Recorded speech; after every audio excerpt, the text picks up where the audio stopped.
គេមកឲ្យគេមកដល់ល្ងាចហ្នឹងហើយគឺ event skin Leslie Legend អ្នកទាំងអស់គ្នា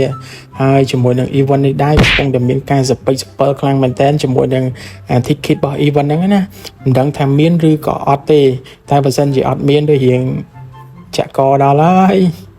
មាន ticket ឬក៏អត់ ticket យើងអត់ទាន់ដឹងច្បាស់ទេចាំ event ចេញជាផ្លូវការសិនមិនដឹងថាមានឬក៏អត់ហើយសម្រាប់គ្នាយើងណាដែលចង់ចាញ់ភ្លាមដាក់យក skin Leslie Legend នេះភ្លាមអាចចំណាយពី 10k អាខៀវឡើងទៅ 10k ហ្នឹងដឹងគ្រប់អត់ផងដោយសារតែ skin នេះតើតែយើងគ្រប់1600 point ទើបយើងដូរបាន skin មួយដូចទៅនឹង skin Fanny Legend Alpha Legend និង Lila Legend អញ្ចឹងហើយថ្ងៃហ្នឹងដែរក៏មិនមកត្រឹមតែ skin Leslie Legend នេះទេមកជាមួយនឹង skin epic បោះចាយតកដែរគឺ skin epic បោះ Aurora ណាហើយនេះគឺជារូបរាងហើយនេះគឺជា effect skill អញ្ចឹងបាទ skin Leslie Legend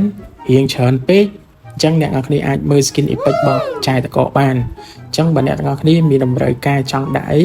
កុំភ្លេចជាមួយនឹង website innotion.com ធានាទាំងសេវាកម្មនិងតម្លៃអាចដាក់បាន24ម៉ោងលើ24ម៉ោងសម្រាប់ link website ខ្ញុំបានដាក់នៅក្នុង comment ហើយសម្រាប់អ្នកដែលចង់ដាក់តាមរយៈ page ខ្ញុំបាន mention ឈ្មោះ page នៅក្នុង caption វីដេអូខាងលើ